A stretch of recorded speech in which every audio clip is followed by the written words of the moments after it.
Bóng khơi rẻ live thả ra đi nè bà lại thà đâu cái đó thả đôi in khơi dịch thả đôi ở đây cái gì đi qua cái tiêu 360 na bóng cầu rồi số bù ấy na cầu giờ cái bù dễ thình là cho sẽ em nung ngày dễ khơi na thay na ngang ngồi can đó có bù cái film mấy em nhìn nghe vậy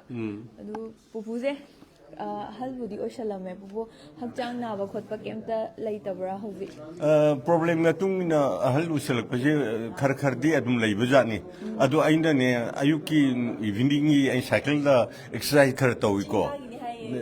khwang gi problem khar leiba adu de aina nahak yam active oibse yam pame ba ko adu na active oina hona bani adu chahi gi matang de haining dre wange ba chahi je mana bo yam legi dam yam chi yaw gre ba adu da thâu ngami ba ha cycle thâu ngami ba ngami cycle masa thauri adugi aina ne nongon da haining bam leye ai film so so yam kumme ko adugi mamangi film seluloi me yam kum khri ko kana gum na hain album de film kum thar bra hi engonda adur aina kari hai khumi khangro ai da artist ni film masa khang de so khang de aina punsi hin lai di mai di ko mayam seba to bu na chum kum jang gi ni aina admai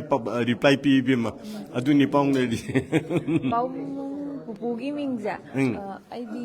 cái nó đâu rồi không ra rồi bố bố mình chỉ cao cái đó ai im se ai cái sana jawa lai pham na ne palace compound mp sana jawa ra sabak mp se achi he yunu na badai bani mp sem sana jawa se man bel da lai ka taming da ne ai na moi gi drama ka puthok tana ai de moi ma pa bung le gi dar ga su ai na luhung khung ma pa bung sai sa ge han ni kai na dwai tawi yam nuai adu mani bu saite person na 2025 ta ide night busan award ka pb de na mai na adu film ki kamu pb de adi theater center na ai ngon da lalikala academy award ka lolit ki award ka pb de handak ke 2025 sai yam lucky year wo de nin khal le ina 2025 loi dore limit kharani da ngai re bu adu pupu akhoi gi hoji ki generation se da ko akhoi gi thaini gi generation ga akhoi hoji film gi madang se da ko yam khena ba pupu na u ba phang bi ba ge aina khana ba de mamang gi film sing si story line do imu manu family story line da ate environment manpur situation da tawre ba hujik te jagoi sai sin na yam nam na yausalak ba se adu film to bom ju leitre hol me am nui sidare ko adu yam khenare mamang de khoi mobile video film namakpa adagi seloroi namada dubbing yam tori ko hujiki sakhat pai matung na computer side mamang ni kolkata da lep ta chalo tor me ba hujiki yam lai ni yam ne puthoi film ting je adu khena bari dum laigani maramdi mamang ni seida taung pa hi aiga jan to na lebe sei aribe singje isa isu sing ni sei sing pam tre ne hujiki modern gi sei jing jang dong se de loi lukre mamang gi sei me ki phasabai le ko taung pa ri sa ba ye jan me meam ti ya phasab me ne adu hujika nang sing so ya dre ne in national song oi ba akhoi national anthem go oi ba janagan le ko manipur gi oina chana lebak manipur kan sei ko phasab ne me se si angang si no ma si beauty solution mengam dreba aduni jiki jene se am khenari be ma hojiki thaini gi isai ja panjaba adum youth sing ju dum lei ba lei taning be isai le ngasi shiba hai ba album zida pusu saruk ya ba hai ba di saktam lang ba yaw bi ba na ai se da short film ma magi album ani ne ye ai ama khakti yawe ba ga ama di yaw de ai wa mami bu khangri yo bu da moi mami hai di pupuna lady phawba habidi pupuna kana na de ektana lady oiyo pupuna lady phawba akhoi art kilam ti da ko film oi ga album oi ga adum akhoi Cocktail 360 na live streaming tok jari sa khoi ga live se da yingi ba mayam na tabi da na khangbi da na ko pupu je adum yaw bi ba adum oi bi saruk ya bi yo na pupuna pham da hai jage pupuna taseng na mo ai live sin le rim ai theater haurak pani ai 1961 da children theater han haurak pas manipur gi adur haurak pani all India radio ni phan da leiting da Guwahati da gi aina recording torga kabul kayogo ne de play sanagre 1985 te Allahabad short play competition da best actor ke log reba adu aina precise de leading the art kathor panina art ki lambi da achogo ge macha wo ge aidi precise da ai kathopa leibak miyam gi seba to wo ne da dum yaw gi ne dum pupu ga han gai di lepura ba kanduba ang han gai di lepura ba ai lep nate ai imoinu nami adigi ya school pakhang ngau nami ai che film asang bu se kaya logdre ji imoinu do phewat da mu har episode honi adu ya school pakhang jo dum haudiya ba adu bahang ngau makhata na buthokidara buthok moin production haibani ko makhatan buthur kan hen ayam nungai ba amna imoinu da class khar yauri ba la sab nu sa sing logdo ba nupi mcha sing sing imoinu gi imu channel lon cha ahlamang gi nupi gi channel lon chan myam che ma class am yauri ba madu tasingna angang sing nupi mcha sing yam pa me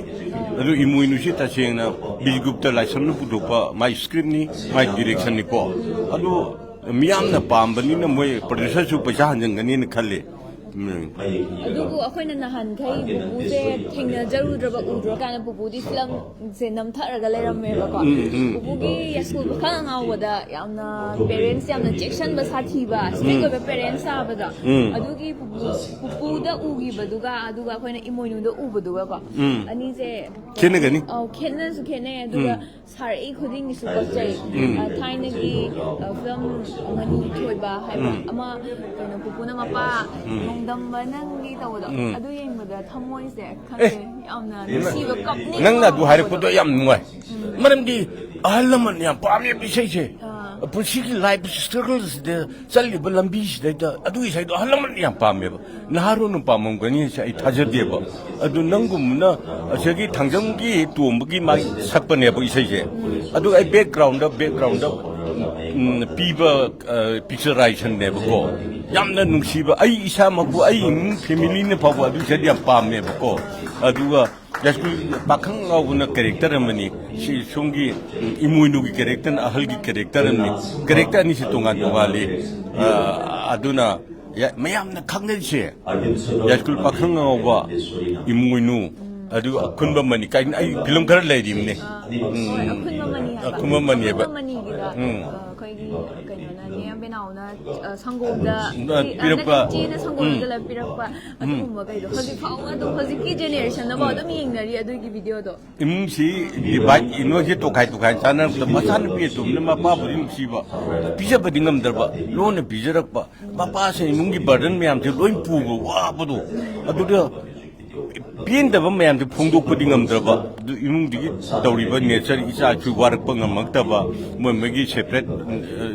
pamak ba adu gum bagi wari ni adu su yamna ai se yamna light ba imung gi yamna family gi burden du pu bung ngam ta bi yam de appreciate wi ainda manpuri ma phang khuding chapa da ibu miyam na wam ni sidok do ai bi sa pai de ko ai gi target di art ni ko miyam ne bun china wam ni sidok wi do adu ko da ne pam bu se ai di yung kai dolan cha ba ke luxury se ngaw bu mi di na te ya ai art ngaw bu mi se kam ne ado akoina su ya school pakhang ngau ba ma di imoinu film se puthor ka dore hai ba gi kaino do lai re na ma hor ni ha ba imoinu se ado akhoi su yeng na ba pu su yeng jana ba khoi myam ngai je na lecture ge adu ga khoi gi audience viewers ne su shoi dana ngai biramo pu gi comment su thambiramo ngasi thengnari ba sigum na matung da su thengna ba boy jage pu ngasi isa sing nai bu interview lo wi se yam nungai bam pu i aduga aina message pining badi hauri ba naharon pamchan pingcha singna arta thawa yaw singsina manipur gi culture ji kallu amudi yam thawa yaw character ji lose oi da ba character yam phajabna manipur asin no khoina mayam chang kallu u hai ba hum ai message ne no khoi tham ge yam so soi se na pupu gi video si bu su share to san view aduga pupu gi da man su nushi ba wis me ama comment pe bi ramo bu thagat chari thank you